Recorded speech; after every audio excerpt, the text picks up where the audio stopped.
And Bucky is Chief Learning Innovations Officer at the University of Central Oklahoma and the Chair for the Council of Online Learning Excellence, and he will be moderating today's panel. So with that, Bucky, I will turn it over to you. All right. Thank you so much, Kyle. And before we get started, I want to just sort of pause. And I told Kyle I would be embarrassing him over the next coming weeks and thanking him for all the great work and coordination and leadership that he's provided across the summit. It takes so many people to put something like this on. And we owe a huge debt of gratitude to Kyle. So I wanted to recognize him before we get too far into this. So thank you, Kyle. So today is the sort of conclusion or the culminating event of our summit. And I thought that what better way could we conclude it out than hearing from expert educators and leaders across the state. And so the folks on the panel today have been so gracious of their time and to share their wisdom and thoughts with us. And so our panel, I'm going to read them off here, and in just a few minutes, I'm going to ask each of them to sort of tell us a little bit more about themselves and what's of interest to them right now related to online teaching and learning. So again, I'm Bucky Dodd. I'm with UCO. I'll be moderating the session. Joined also with me in our panel is Maria Christian from NSU and Randy Dominguez from TCC. I might point out that Maria was one of our Online Excellence Award winners last year, so thank you so much for coming back again. Gary Dotterer from Rogers State. Hello. Yep. Brett King from UCO. Hello. There he is. And Stacy Sutherland from UCO. Hi. And Brett's team was part of the winners of last year's Innovation Award as the team, and Stacy, of course, is as well as Randy and Gary are winners this year. So it's such a pleasure to be with you. So as we kind of go around, maybe spend a few moments telling us a little bit about yourselves and kind of, what you're interested in with online learning. So Maria, would you mind kicking us off? Sure. Again, I'm Maria Christian. I work in the College of Education in the Department of Educational Leadership at Northeastern State University. And I teach graduate classes in our higher education leadership program. And our classes are both blended and online. One thing that I have since taken upon myself is I've become coordinator of our review of online courses, what we call our ROC program. And that has been just the most wonderful experience to see online learning from a development perspective as we coordinate the review of courses here at the NSU campus. So when I think about my strategies or what I find most successful for online learning, it's just a matter of consistency. And this kind of epiphany came out of these ROC courses, this epiphany of understanding that if we're consistent in the way we develop our courses, we can help our students succeed. That's great. I know that there's we got some questions coming up that's going to talk a little bit more about those things. So we'll be looking forward to your insights and thoughts on there. So welcome. Thank you so much, Maria, for the introduction. Randy, would you mind tell us a little bit about yourself and your team? Sure. Well, I've been at Tulsa Community College for 33 years, and during that time, actually it's been 20 years now, just a little over 20 years that I've been part of distance learning and online learning. And it's been an exciting roller coaster ride, as many of you know, with online teaching and so forth. But it's still exciting. I'm still enjoying almost every day I come to work. I'm just thrilled at what we do and get to do. And anyway, lots of exciting things happening, and we'll be talking about that with some of these questions. Thank you. That's great. Welcome. Thank you so much. All right, Gary. Well, good afternoon to everyone, and thank you, Bucky and Kyle and the panelists. I appreciate the opportunity to be here today. My name is Gary Dotterer. I am with Rogers State University and the director for the Center for Teaching and Learning. And the past couple of years, we've gone through some major overhauls with our platform, bringing in a quality assurance program, working in accessibility standards with Rob Carr from AbleTech. And so we've been working in this big, large, huge cloud of online platforms and tools, and it's been quite interesting to see what has developed and transpired. And it's just a pleasure to be here today, and hopefully we can answer some of those questions out there. Great. Very good. Welcome. Thank you so much, Gary. All right, Brett. Well, good morning, everybody. So my name's Brett King. I'm an instructional designer here at the University of Central Oklahoma, and I work in the Center for E-Learning and Connected Environments, along with Stacy and Bucky. I'm really just kind of looking forward to hearing what all the other panelists say and the discussion today. Obviously, my interest in online learning is huge because I get to work with, hundreds of online courses at a particular time. And so I'm just excited to be here today. That's great. Welcome. Thank you so much for giving us a little bit of your time this morning. So, all right, Stacy. Hi, I'm Stacy Sutherland, and I teach online Spanish at the University of Central Oklahoma. I actually teach other Spanish courses as well, but I've been focusing on online courses for the past few years, pretty much exclusively. And I also work with the Center for E-Learning and Connected Environments, and I get to do various things as needed and contribute where they think I can help out. And so a lot of that focuses on learning innovation, which is really, I think that's very interesting because it is something that I'm always looking at for applying it to how I can help students succeed. Because with online language courses, they struggle a bit, I think sometimes more than students in other online courses. And so I'm also actually looking forward to learning what other people are doing, other people on the panel, and anybody that's joining us for the session. That's wonderful. And I'd sort of point out that I think that's that's the thing we all benefit from, right? Where it's sort of a dialogue, and even though we're on the panel, or there's still so many opportunities to learn from one another and through this community. And so I'm really excited to see kind of where we go with our conversation. So I'm actually going to kind of launch off from a point that Stacy just mentioned and several of you alluded to, and it's sort of a question driven around student success, and here it is. And so what have you seen to be the most promising student success strategies for online teaching and learning?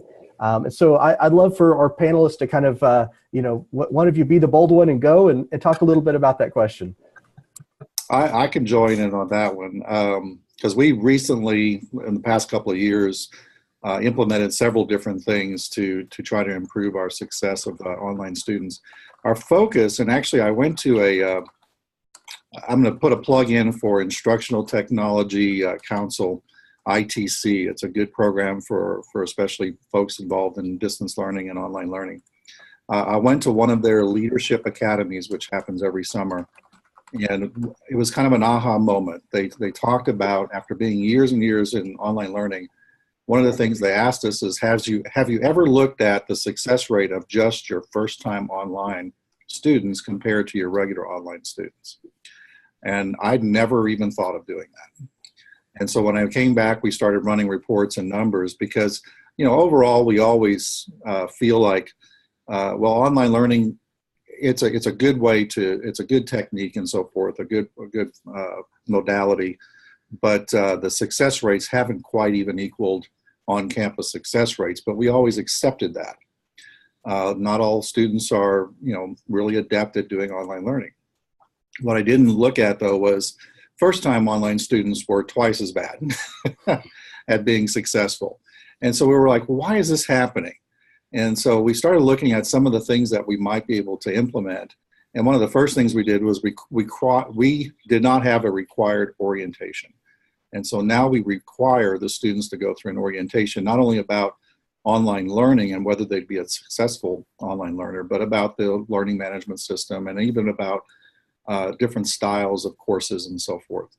And then the second thing we did, which was a recommendation, unfortunately our institution adopted it college-wide, was no late enrollments. We went to an on-time enrollment about 2 years now, which is painful. It's a painful process to do that, but it helps on-campus success rates as well as online success rates tremendously. Some of the other things that we piloted but haven't really adopted fully yet include reaching out to the students, giving them some weekly pushes or just encouragement, and trying to be more engaging with those students, not relying on the instructor itself to do that. And in fact, we're trying to create success networks or success teams with some early alert software that we're just now implementing, so that If something's happening with their grades dropping or with them just kind of stopping out of class, maybe missing several classes, we can now get our success team to start engaging with those students and be proactive. So there's a lot of things that we're just learning to do that I wasn't even aware of until a couple of years ago. So it's an exciting time again, just trying to figure out how to improve that.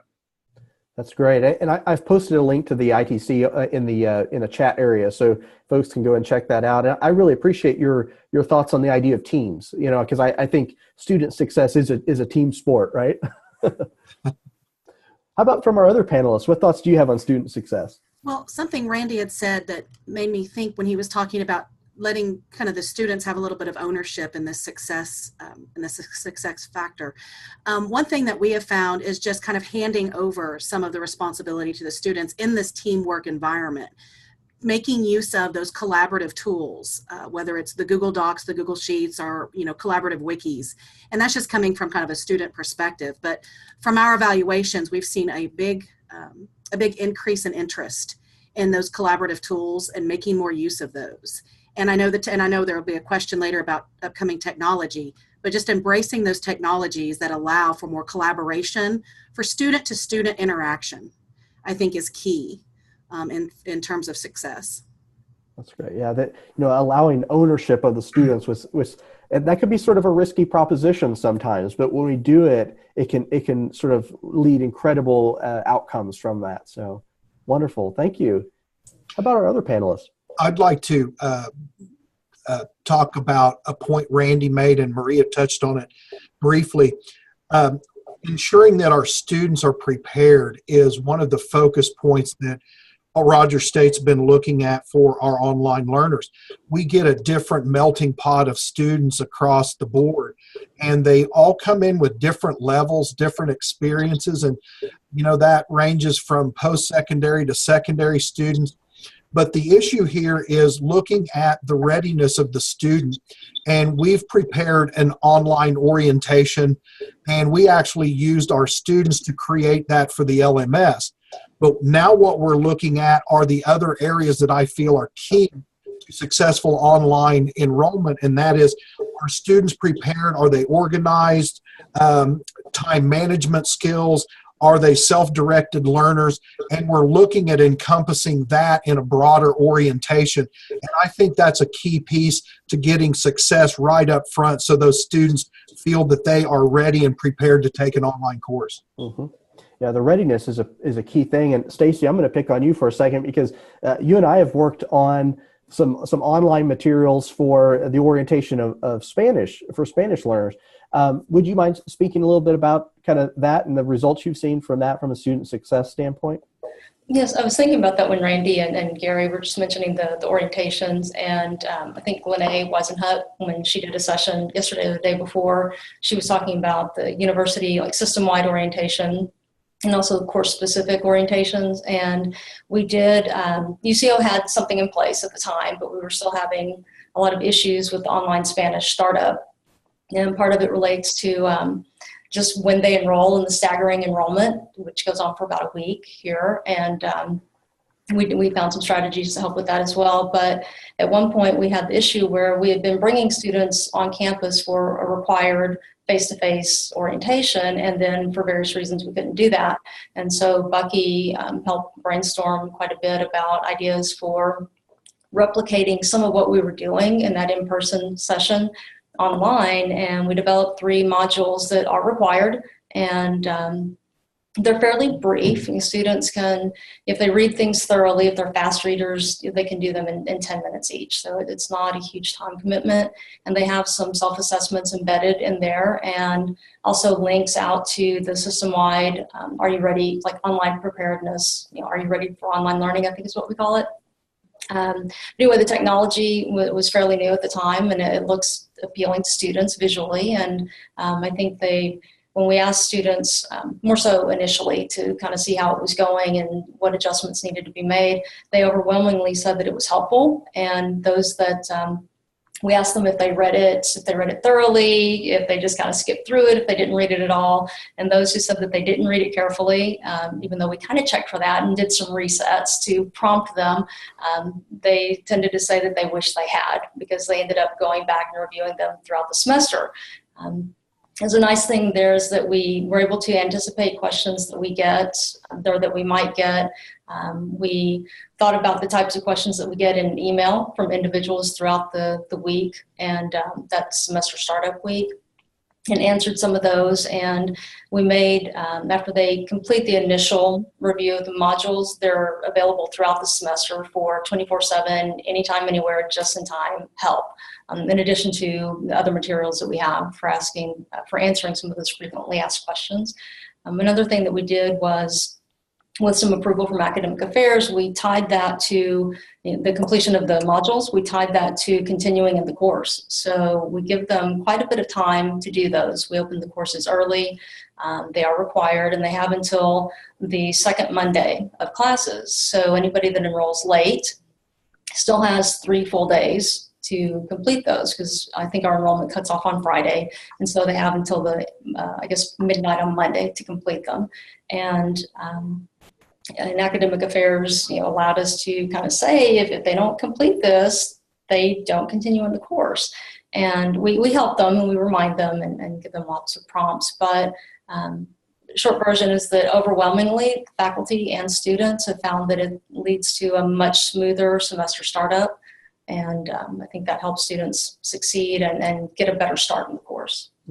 Yeah. Getting started strong will help them finish strong. It's getting them the right information. And so Brett, I know in your role that you have the opportunity to see a lot of different courses sort of come through the development cycle. What are some things that you're seeing that you find kind of interesting that people are doing to help students be success early on? Sure. So I'd first like to say ditto to what's already been said. That was almost exactly what I had in my notes. So much of what you've mentioned about is sort of the higher level thing. So those instant notifications are a great way, and I think the better you can get your students to communicate faster, sooner in the course, you're going to be better off. But so looking at sort of the micro level, closer down at courses, the best courses that I've seen and with the most success are courses that have great orientations. It's sort of touching back kind of what Stacy was saying, students that are well-oriented with the learning environment, well-oriented with the course itself. So knowing what expectations are. So many of our students get into online courses and they don't know what they're doing until like week 3 or 4, and that's not good. So the orientation modules are some of the things that I see not thought of very much. They just kind of expect students to figure it out. And it doesn't happen without a lot of questioning into week 3. So I would say that good orientations is one of the most common things that I see as a good success strategy. And also the inclusion of really good teaching practices that you typically think of in the face-to-face classroom, such as really good practice in each and every individual module that you have, lots of practice for your learners, informative assessments, and then also high quality feedback from either the instructor or peer feedback. Those are 2 particular things that we see great success in with courses that include those elements. That's fascinating. Yeah, kind of keeping those ideas of the learner in mind, and that orientation is key. So I'm going to take a question from the audience, and so this is from Tiffany. And this is, I know, a question that institutions struggle with. And so I'd be interested in sort of your thoughts on this. And here it is does anyone work at a school where there are restrictions on who can take an online course? For example, no first semester freshmen, minimum GPA requirements, passing an online readiness assessment. And she goes on to say, I've wondered if some of these restrictions would help with student success in online courses at our institution. So I'd be sort of interested in the panels. Anyone would take that one. I can say that Rogers State does not have any restrictions for anyone to take online courses. It's interesting, and I hadn't really thought about that question, but it's interesting to hear that maybe that's out there. And I'm not sure how one would overcome this, but I think we were speaking of the orientation and the preparation of an individual to take an online course. Maybe there's something that has to be completed before they actually enroll in a course. But that's an interesting question, and I appreciate that. But I really don't have much to throw out there because this is a new one and something we need to consider. I know at Tulsa Community College, we require all of our first-time entering students to go through a new student orientation. And usually that's in person. If those that can't, they'll do an online version, but they try to do those in person. And I've attended several of those myself just to assist. And they strongly discourage students that are coming in that they should wait a semester before they take an online class. And I actually appreciate that because we want the students to get familiar with the college level classes and environment first before they start taking one of those classes. I will say this, in fact, I'm doing a new student orientation next week, working with our new student orientation team. And a lot of times, at least for TCC, and I don't know about you guys, but our online classes are usually full first because the advanced students that are out there already, they get an earlier chance to enroll and register in those classes. So there's not a lot of online classes available for entering freshmen. But in some cases, and I've been with them where they have to have a certain class, maybe a Comp 1 class or something like that. And if that's all that's available for them because of their work schedules, then, depending on the student, quality of the student and what kind of grades they've had in high school, et cetera, then we'll say, okay, yeah, you can go forward. Great insights. Any other from our panel like to chime in on that one? I think this is an interesting question, and I was reading it over and over, and I was thinking that I think this would probably help for students to have some kind of, especially that readiness assessment.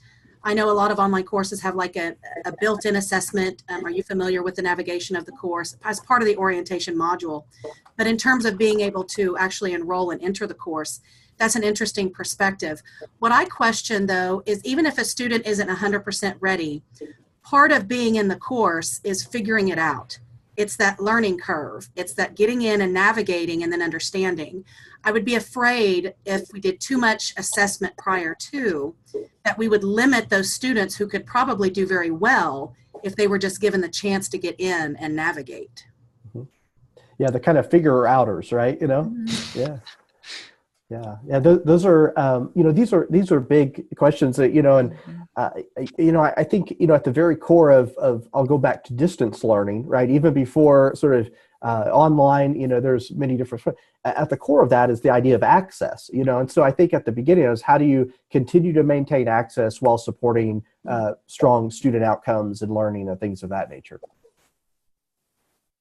So I agree with Maria. I think it's an interesting idea and one that would help in some ways, but there would be some work that would be entailed to determine what that fine line is about not restricting it, but restricting access, but guiding students and helping them interpret their, if they do a readiness assessment, helping them interpret that. And some are so, I think, determined to take an online course for legitimate reasons sometimes, but they tend to turn a blind eye to what that assessment says. And so some sort of combination of guidance from an advisor and the results of those assessments. So I don't know what the answer would be, but it would be nice to see something in place.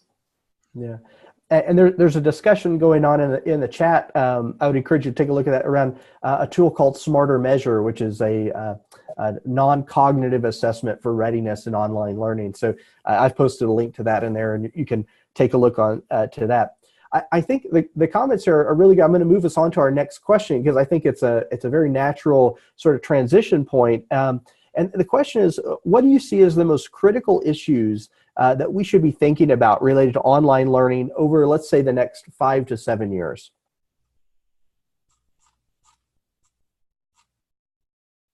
I would have to say there's several, and one of those that is, well, there's writing on the wall, let's just say it that way, with the Higher Learning Commission is institutions being able to authenticate the individuals who are actually turning in assignments, completing any of the coursework for that degree program.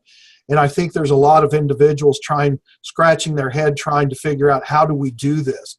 I think that's something definitely all institutions need to address in the next few years. The other is 24/7 support. And I think as we're all trying to gain more enrollment, we're going to probably be looking overseas. So how do we address those individuals that may be on the opposite side of the globe and they need the support services to be successful? Maybe it's LMS support, maybe tutoring, maybe proctoring, all of those different services out there that would give that student the same opportunity that one would have in the brick and mortar institution. I think those are two big areas. And the other big issue that just hit us was storage capacity. We keep buying storage again and again and again and again. Well, as we climb that ladder, are we going to be able to put some practice in place to be able to maintain this? Because this is going to be a huge expense in the future. And I think that's something institutions should look at as well. Very good. Other thoughts on that? Very insightful comments there. I have two that's kind of interesting.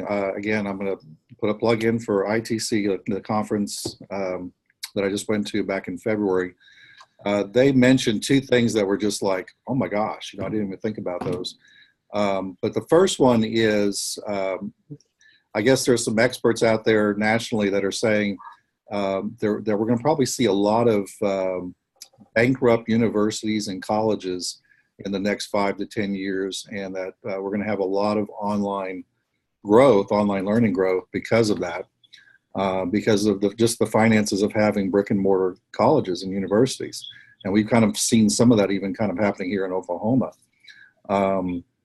The other is kind of it was a scary thing for me, because when you think about the power of, let's say, the California college and university system there, and they are putting a very heavy emphasis right now, they're probably a year, 2 years ahead of us, in, as a state system, putting together curriculum and online programs and so forth, that they're not just doing it for the state of California.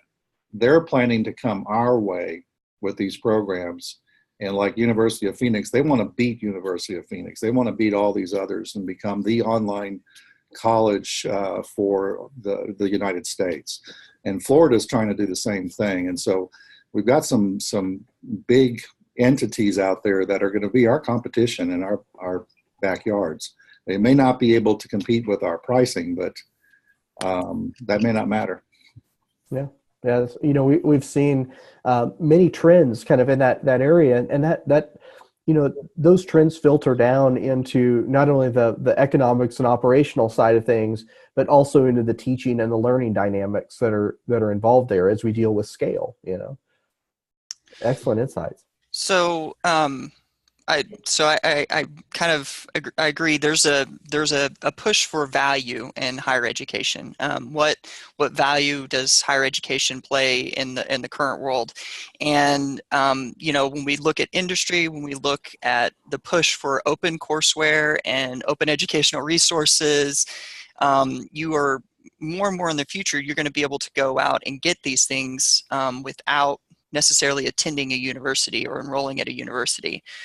So what then does what is our role? Do we, is it not necessarily our content, but our facilitation of that content? Is it the subject matter? Is it the research that we've done? I think these are going to be the concerns that we have, is how do we fit, as the world's kind of changing, how do we adapt as a university with more adults coming back into the universities?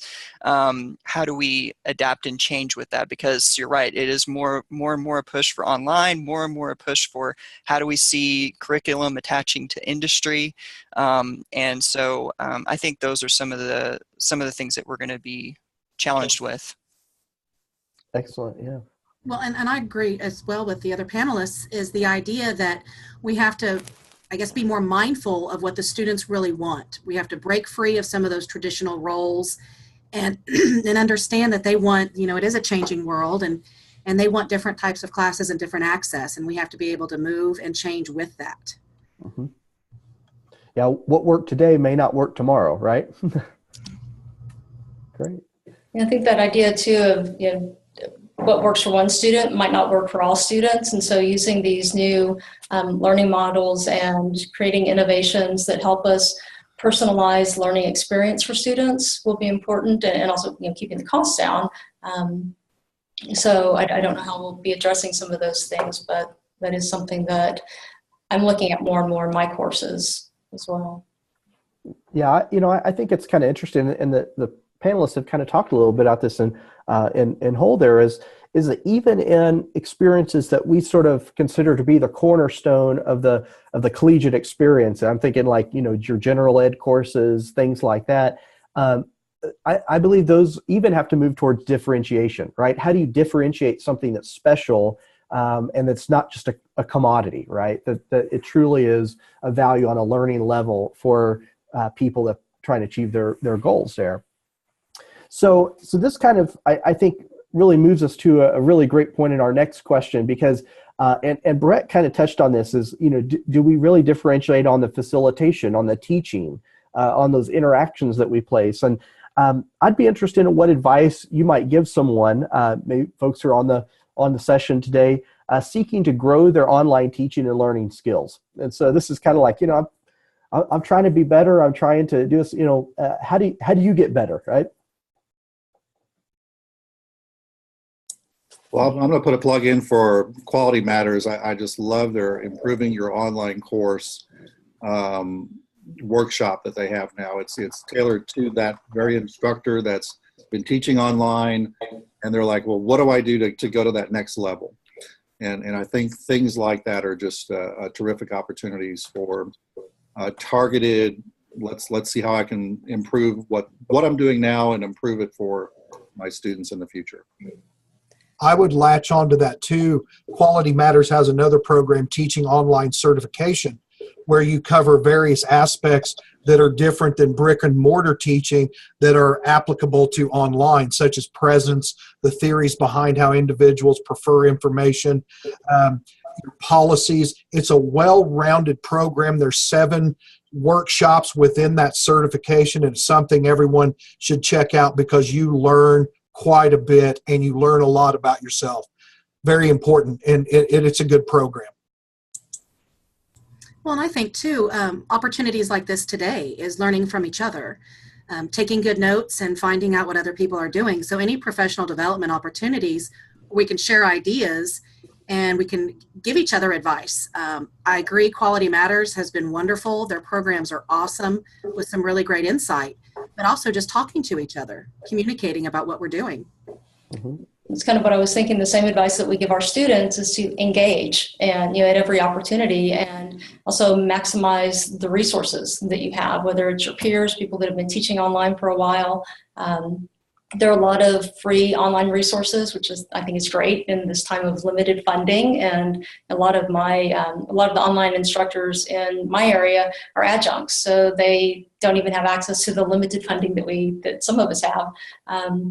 So just taking advantage of all of those things, and then also being patient and knowing that it's a learning process and it takes time. It's like we tell our students, you're here learning because you don't already know everything. So just enjoy the process and the journey. And something else that I am reminding people from time to time is to take advantage of the resources that you have on your campus, that your Center for E-Learning, your IT department, whatever it's called on your campus, they're ready to help. So I'm going to roll right off of that and say, yeah, come see us. If you have, an online, if you have instructional designers, if you have an online center, whatever you have, reach out. And one of the things I say is be inquisitive and don't get stuck. So always have an inquisitive mind when it comes to online learning, and don't get stuck in one sort of framework. If you get certified from, Quality Matters, or you get certified somewhere else, that's not the end. It's always keep moving and growing. And it's a silly thing to say, but actually use Google. And it's one of the things that people don't do very often whenever they're looking for professional development or ideas. But if you simply just be explorative and get online and search. It's one of the things that I do every week, and it helps me stay up to date with things, because the one consistent thing about the online learning environment is that it's always changing and evolving. And that's one of the things I talk to faculty about as they're coming in, and that's just to be open to the changing environment. So I'd like to kind of ask the panelists this, because Brett, you touched on it, and I'm actually going to go a little bit more specific into one of your comments here. And what are some of your favorite professional development resources? You mentioned Google, but things that you use that sort of help keep you up to date on your skills. I mean, what do you do? Well, for me, so there are a couple different ones, like e-learning industry. I sign up for almost every mailing list I get for technology, instructional design, or teaching. I sign up for it. People talk about how that's kind of annoying, but for me to stay current, I've got to be aware of what other people are doing. So I sign up for those mailing lists, and I look through those mailing lists every week, and I look through to see what other people are doing. E-learning industry, EdSurge, which I think, Bucky, you actually talked about. EdSurge is a great one, and that kind of lets you keep up to date with what's happening in the world of educational technology and universities in general. That's a great resource. And then I think also for me is any authors or researchers that I'm particularly a fan of. I follow them on social media, and I follow their blog posts, because quite often what you'll find is that before they even publish a book about it, they've already published articles or mentioned it through social media, so you can kind of get a teaser of what they're working on. That's great. Those are great resources. How about others? We already talked about Quality Matters, but I'm thinking too, different conference opportunities. We have the Quality Matters conferences. We also have the Blackboard World for those that are more focused on the LMS conferences, and just being able to either attend or present at those and talk to people face to face. As Brett said, get names of authors and experts, and then begin following them, and just continue that communication from those conference opportunities. That's great. There's a resource with EDUCAUSE, who is the .edu domain housing. They've got a lot of good resources available. But Marie hit a key point. Getting plugged into those LMS conferences, no matter what platform you use, because you get to interact and network with individuals who are trying new and innovative practices to get students engaged. Conferences, as she noted, is a big one. There's several out there, Merlot, EduVenture, some of these others, but getting out and networking and with your other colleagues is very important, and especially this Innovation Summit. There you go. I'll send your $20 bill through the mail there. Yeah. Well, I've also mentioned ITC, which is my go-to, but another good one is the Online Learning Council, or actually it's Consortium, OLC. It's another one's pretty focused on online and blended learning, and it's a good group. Also, years ago, I used to attend another one called Leap for Innovation. I think there's still some stuff going on there that's very interesting to look at. And then don't forget our neighboring states. And I'll put a plug in for not only our own Blackboard user group, but Kansas and Texas and some of these others have some really good resources out there. And it's good to get plugged in with our neighbors sometimes. Yeah. And one thing I just real quickly, it kind of ties into what some of the other people were mentioning, but I'm sure other LMSs have this too. But for us, we use Desire to Learn at UCO, and there's a Brightspace teaching and learning community, and they have webinars and other resources that are free, and some of the speakers for those free webinars and even their articles that they have online are often people that are presenting at Online Learning Consortium, EDUCAUSE, things like that. So that's a way for people that can't afford or don't have the time to travel to those bigger conferences to still be able to learn from some of those well-known speakers. Yeah. One resource I'll find out, and I don't know, there may be other metropolitan library systems, around the state, but our metropolitan library system actually has subscribed to lynda.com, which is a set of videos completely free, with your library subscription And so, leveraging your local library can often find all sorts of different resources and things like that too. I've been pretty pleasantly surprised on the quality of those things. They can actually save a lot of money. So, any other thoughts on professional development resources, or we mentioned conferences, workshops, things like that. I know that one of the things I was kind of taking us back to when we first started Cole. We had done some research to kind of see what would people want, what would they like, and overwhelmingly, at least the folks in Oklahoma, they like to connect with other educators. And so, Maria, I think you were talking about that, and so I'd be interested in what sorts of things do you see happening maybe at your campuses or different groups that you're a part of that others may be interested in applying at their other institutions about bringing that sort of collegial community aspects, beyond just training, but how do you get people talking to one another?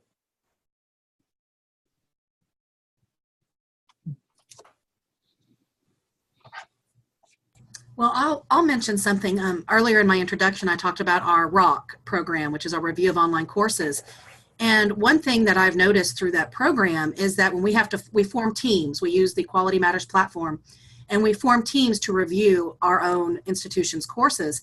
And we will reach out across campus to those who have been certified via the ROC process across campus to form these review teams. And it has been really interesting to reach out across one department and another department and bring them together to review a completely, unrecognized course that is unfamiliar. And it forces these people, for lack of a better word, to work together, and they get to learn a lot just from being placed on those teams. Now, ideally, it would be go find someone on your own, volunteer your teams, but we actually put them together based on the ROC training. But it has been really interesting. We've done post surveys to see their information, their comments about being able to speak with one another and cross the campus a little bit. Yeah. That's one of the things that we've experienced too at UCO is when we have a group of evaluators that will do kind of a similar work, and you ask them, what do you like being, why do you like being an evaluator? And they receive a small stipend for doing it, so there's money at play. But overwhelmingly, they'll say, I like seeing other courses, and I like connecting with others about it. And I think that anytime you have the opportunity to sort of open the hood on the course and show kind of how it works, I think that's a really interesting opportunity for people. So, Brett, can I pick on you for a second in terms of your event yesterday? Sure.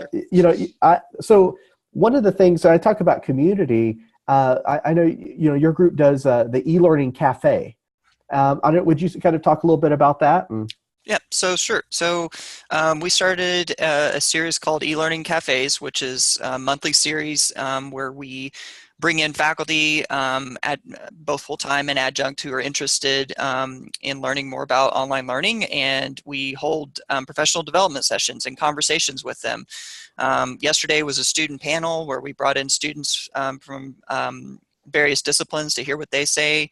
A month before that, we did open educational resources. Before that, we did one on getting started with your online course. And so we hold these events to kind of come together and talk and keep up to date with what's going on in the field. Yeah, very good. Yeah, and they're very well attended. People love them. It's so here for a moment, I'm going to kind of turn to the audience here. You probably have some burning questions as you're thinking that you want to ask these excellent panelists.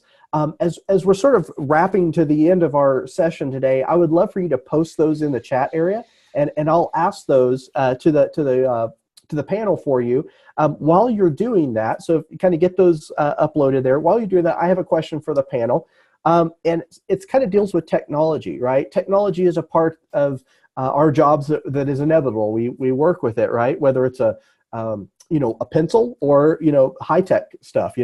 How do you see changes in technology shaping our practice of online learning?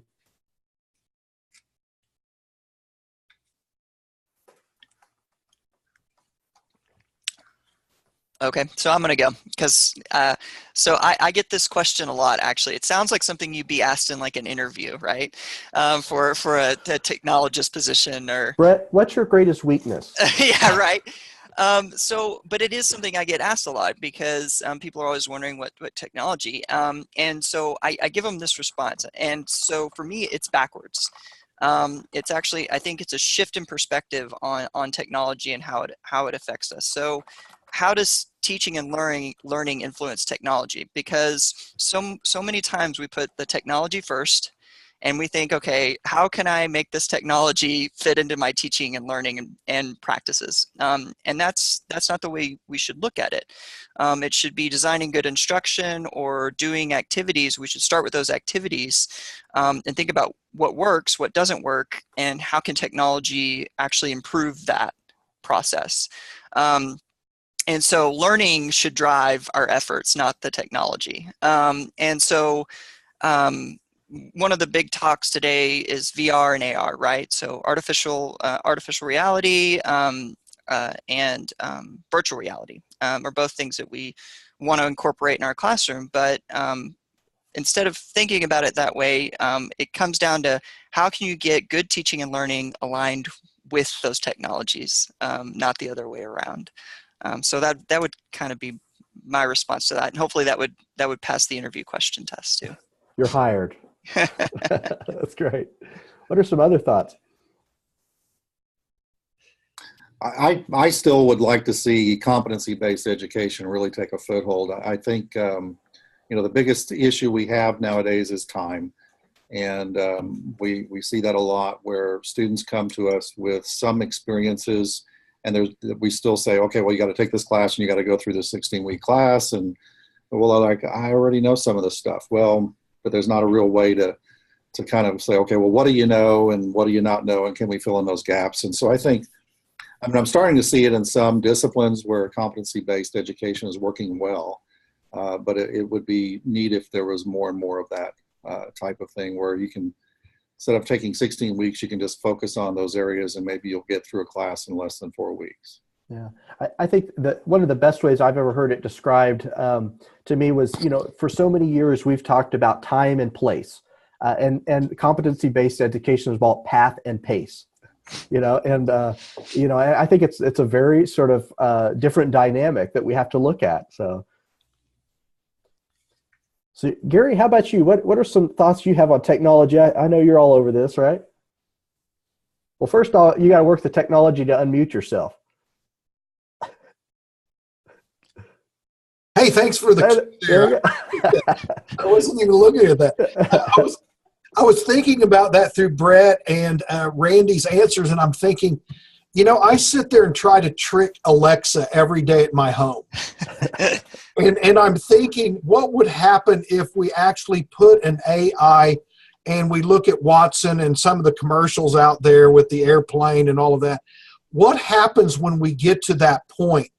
And there was a movie several years ago, The Time Machine, where the librarian actually was a holographic image and actually stood out and was able to walk with the gentleman and discuss things. And I'm just not sure how that would affect online learning. But if we were in a position where we were working in a job and we could simply ask this entity the question or the answer, is there really education then?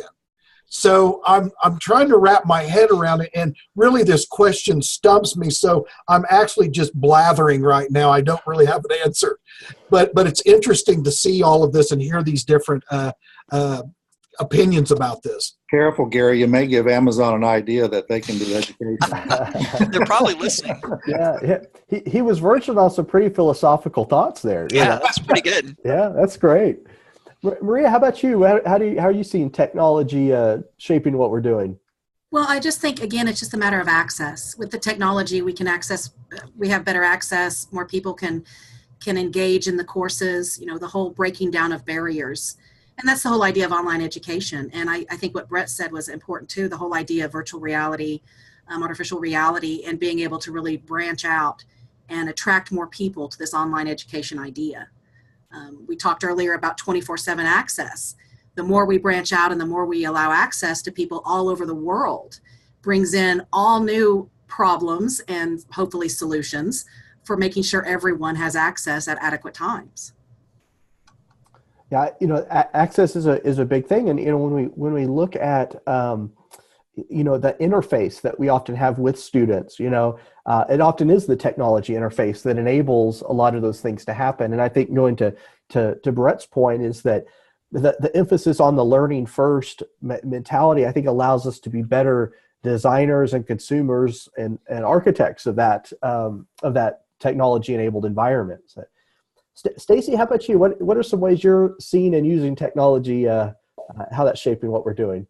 A couple of things have kind of been mentioned, but the first things that came to mind when you sent these kind of ideas to think about were affordability and accessibility. And even though technology can be costly, especially when it first comes onto the scene, I think it has the potential to bring down costs over time. And in my area, I'm finding that to be a topic that keeps coming up, especially when the traditional faculty, I should say the faculty for traditional courses, are looking at textbooks and what's happening with the online courses. And courseware plays a significant role in my courses for even just the analytics and self-assessment for students and the ongoing practice, some of the gamification, all of those things. But it is an expensive component for students. And I think over time, technology has the potential to bring some of those costs down and make it more accessible to a lot of learners. And I think I attended a webinar just this week about Duolingo, which this is kind of specific to my area, but you and I have talked about this some. And there's a publisher that's actually working on integrating that into its digital platform. And that's really cool. I mean, it's kind of fun. I think students will like it. It has a little bit of gamification, and they tend to get into it. And so I think, for my area, that will also improve learning for students. It'll motivate them and engage them more. And so I was really excited to see that it was becoming, kind of making its way into, I don't want to say the mainstream yet, but people are looking at it, and that holds great promise for language learning. Yeah, I think that's a really great point, is that, part of our role, I think, as online educators is to constantly surveying the field, right? That, what's happening in what I'll call popular technology, consumer technology, and what are the possible applications or challenges that we may face in educational and learning context. There's, I think, a very dynamic area there. So we are about at the end of our time together today. And first of all, I want to thank each of you for your time and your expertise. It's been absolutely wonderful. But in leaving our folks on the panel today, I'm going to ask you to sort of come up with a sound bite, right? So if you could provide advice for people on the call that would sort of launch them into their next, sort of either professional learning or inquiry, whatever it is that they're going to be sort of taking the next step in their online teaching and learning, what advice would you give them? So we'll kind of do a round robin real quick. I'll kind of, tread water here for a second to get your thoughts together, and then I'll point at Maria. How about that? Sure, I'll go first. All right. For me, creativity and consistency is key. Excellent. I love it. Creativity and consistency. How about you, Randy? Well, just thinking, I don't know if I could do a real quick soundbite, but what really startled me this year was I actually had some students come to class. I teach a computer concepts class that have not used a computer, a real computer. Wow. They use tablets, they use phones, but they've really not used a computer. And actually I asked them, well, what did you use in high school? And they're like, well, Chromebooks. And I'm like, oh my gosh, this is a new generation that has a great expectation for mobile. And so, are we ready for that? So much of our systems and services and teaching is desktop oriented. And are we ready to do mobile? Because I think students really, they're ready to learn from those little devices right there in their hands. Yeah, fabulous insight. Absolutely. So I'll leave it with a little word play here. So it's so much what we're talking about here at the end has kind of been access. And so I tell this phrase quite often: let your students learn when they want, where they want, and how they want to learn. And if you drive those initiatives, if you start driving in those efforts, you'll increase access, you'll increase enrollment, and if you focus on the how, you'll increase the success of your students. I love it. Wonderful. Thank you so much. Stacy or Gary? I was going to say, don't be afraid to challenge status quo. Always try something different and use your students to help determine what it is that would help them engage and better gain the knowledge that you're trying to teach. Love it. Yeah, I don't know that I can add anything to what others have said. They've worded it so well, but that idea of just remaining inquisitive, try to innovate and engage, and all of those things I think will help your students learn and help them. It models what you want of them as well, to be curious about learning or about things that they're learning, and to try new things and to look for new ways of doing things and ways of learning. Yeah, wonderful. Well, thank each of you so much for sharing your expertise. I would add that this is just an extension and part of the broader community that we have going on in Oklahoma around online teaching and learning. And I would add, as sort of my little plug, is that it doesn't stop here, right? This is the last session of the summit, but we have our Facebook group, we have communities at various sites, we have phones, we pick up one another and call, right?